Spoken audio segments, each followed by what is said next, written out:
আবদ্ধ সময়ৰ কবিতা। মূল্যৱান হাতঘড়ীটো অলস হৈ পৰি আছে। মাজে মাজে ধূলি মাকতি চাফা কৰি দিওঁ। সকলো ঠিকেই চলি আছে। নৈসৰ্গিকতাই প্ৰাণ পাই উঠিছে। ঠিকে নাই মানুহ। নৈশব্দৰ অতীব কোলাহলত আবদ্ধ কোঠাত চটফটাই আছে। নীলা হালধীয়া ভিন্ন ৰঙী শব্দৰ ছৈ এন্ধাৰ ৰ'দটোত জোনাক সিঁচিছে। পোহৰৰ বাঁহী এটাত চুমা দি ৰৈ আছো মুকলি হ'ব দুৱাৰ। উৰ্বৰা হ'ব উশাহ, হাতঘড়ীটো পিন্ধিম, নীৰৱতাৰ বাবে ব্যাকুল হ'ম এদিন। ঘৰৰ ভিতৰতে সোমাই আছোঁ। বাটেৰে গুচি যোৱা কোনোবা এজনে কাঢ়িছে। তেওঁৰ কাহৰ শব্দটো শুনাৰ লগে লগে মোৰ দেউতালৈ মনত পৰিছে। চিগাৰেট এৰি দিয়াৰ বহু বছৰ পিছলৈকেও দেউতাই কাঢ়ি আছিল। ঘৰত আছোঁ, অকলে আছোঁ। বাহিৰত কিনকিনীয়া এজাক বৰষুণ আৰু ডিচেম্বৰৰ গোন্ধ এটা কঢ়িয়াই অনা এজাক বতাহে দুৱাৰ খিৰিকীবোৰ বন্ধ কৰিবলৈ মোৰ হাতত ধৰিছেহি। কালিৰ ৰ'দজাকৰ কথা মনত পেলাবলৈ চেষ্টা কৰিছোঁ। ফুটপাথত ৰৈ থকা সেই ছোৱালীজনী, যিয়ে হাঁহিবলৈ পাহৰি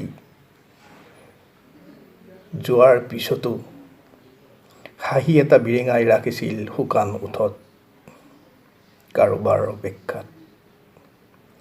তাইৰ ছাঁটো দীঘল হৈ গোটেই ৰাস্তাটোতেই বিয়পি পৰিছিল আৰু মই শংকিত হৈ পৰিছিলোঁ। সেই ছাঁটো পাৰ হৈ পাণবজাৰত সোমাই যাবলৈ অকলেই আছোঁ ঘৰৰ ভিতৰত।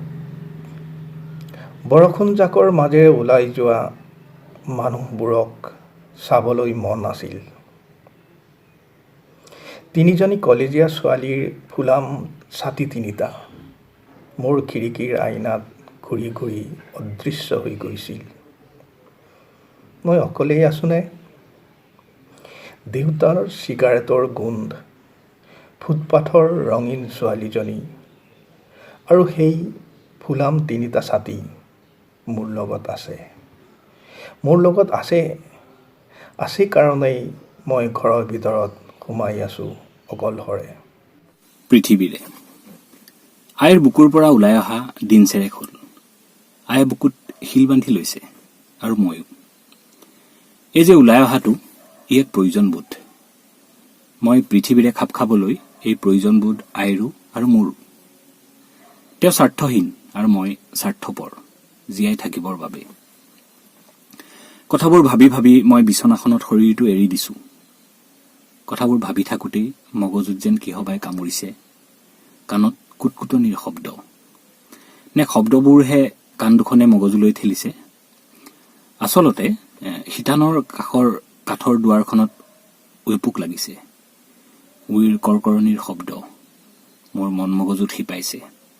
বন্ধ দুৱাৰখন উইয়ে গিলিছে। কোঠাটোৰ সিপাৰে একেখন দুৱাৰতে বাল্মীকিৰ ছবি এখন। উইয়ে ছবিখনো গিলিছে। ছবিখনত উই লাগোতে বাল্মীকিৰ ঠাইত চাকৈ ৰত্নাকৰ আছিল। উইবোৰে বাল্মীকিৰ হাত ভৰিৰ পৰা মগজুলৈ বগাব নোৱাৰি বাৰে বাৰে খহি পৰিছে। আয়ে মনতে ভাবিছে, এৰা উই চিৰিঙাৰ পাখি গজিলেই মৰণ। কবিতাৰ শিৰোনাম দ্ৰুম দহন পৰ্বৰ পাছত। এদিন এটা পুৰণি কাহিনীৰ ছাঁত জিৰাই ৰবহি এডাল আপুৰুগীয়া বিৰিখ। সপোন পিপাসু এটা সুৰ, বতাহ বৰষুণত জুৰুলি। গমগমীয়া এটা ৰাতি, জয়াল হৈ বিজুলী গাজনিৰ দৰে চানেকিৰে সুৰকি ৰজন জনাই যায়। কিনো দিন হৃদয়হীন শুষ্ক যন্ত্ৰণাত ভুগিছে বহুধাৰ আলসুৱা বুকু। বৰ আকালৰ দিন, মানুহৰ শিৰত নাচি কালান্তক সাপ এটা বগুৱাবাই ফুৰে। সময়ৰ বুকুচাত হাতে হাত ধৰি আগবাঢ়ে জীৱন। এদিন ইয়াতেই কাল মহাকালৰ সাক্ষী হৈ এডাল বিৰিখ আছিল। ডালে পাতে ভিৰ হৈ, ফুলে ফলে দুৰুল খাই ভৰুণ হৈ আছিল সেইডাল বিৰিখ। চৰাইৰ গীতত তাতে পুৱাইছিল ৰাতি। এদিন অৰণ্যত এনে হ'ল, বনজুই বিয়পি পৰিল বিৰিখে বিৰিখে। ধামখুমীয়াৰ দৌৰাত্ম্যত হেঁপাহৰ সুৰভিময় সাজ নোহোৱা হৈ পৰিল। মাটি পানী উশাহ হেৰুৱাই যন্ত্ৰণাত লুতুৰি মানুহবোৰে সম্প্ৰতি এজোপা দুজোপাকৈ ৰুই দি বিৰিখ অৰণ্যৰ বাবে প্ৰাৰ্থনা কৰে। সিহঁতে সপোন দেখিছে অৰণ্যৰ, মাথো বিৰিখ ভৰা অৰণ্যৰ সপোন। কবিতাৰ শিৰোনাম হস্তৰেখা। আঙুলিৰ মূৰত সময় বাগৰি যায়, পূবৰ বেলি পশ্চিমত। তোমাৰ উপস্থিতিৰ গণনাত হস্তৰেখা। সম্ভাৱনাৰ বিৰাট অপমৃত্যু, অৱস্থান মৃত্যুৰ উপত্যকাত। হস্তৰেখা।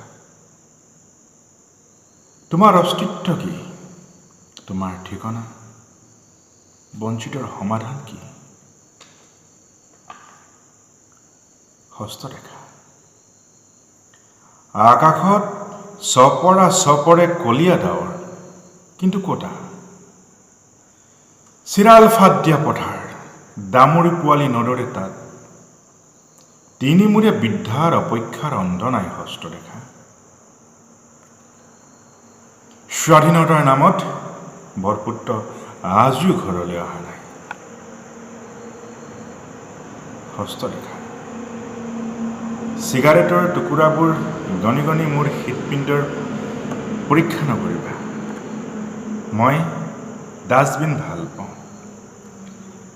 ডাষ্টবিনত পেটৰ পুৰণি গুচোৱাসকলক সোধা সভ্যতাৰ সংজ্ঞা। হস্তৰেখা। ৰক্তবীজৰ কিৰিলিত পৰাজয় হয় মহাত্মাৰ কমণ্ডলৰ শান্তি জল। আঘোণৰ বিৰিয়া দুৱাইনীয়া ডাঙৰিবোৰত লাগি থাকে শ্লোগানবোৰৰ কেঁচা তেজ। হস্তৰেখা। খবৰ কৰা বিশ্বৰ বজাৰত বঞ্চিতৰ জীয়া তেজৰ গৰ্ভিণী জুৱলীবোৰৰ দাম আৰু বিলাসী জীৱনবোৰৰ সুখৰ দাম। হস্তৰেখা।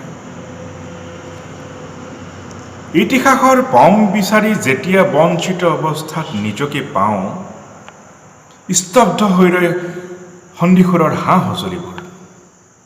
লিখিব মন যায় খ্ৰীষ্টাব্দবোৰ মোহাৰি শংকৰাব্দ বা ভগদত্ত। যাত্ৰাভিমানৰ এন্ধাৰ বাটবোৰত খোজ কাঢ়ি কাঢ়ি যেতিয়া 13শ শতিকাত খোজ দিওঁ, দেখোঁ সুউজ্জ্বলিত পোহৰৰ শিখাবোৰে চিঞৰিছে ৰেনেছা ৰেনেছা। কৃতজ্ঞতাত সুস্পষ্ট পেটাৰ। আকৌ মোৰ দেশত আবিৰ্ভাৱ 18শ শতিকা। নাঙলৰ শিৰলুত বঞ্চিতৰ জীয়া তেজ। তেতিয়া আকৌ প্ৰশ্ন হয় হস্তৰেখা, বঞ্চিতৰ সমাধান কি?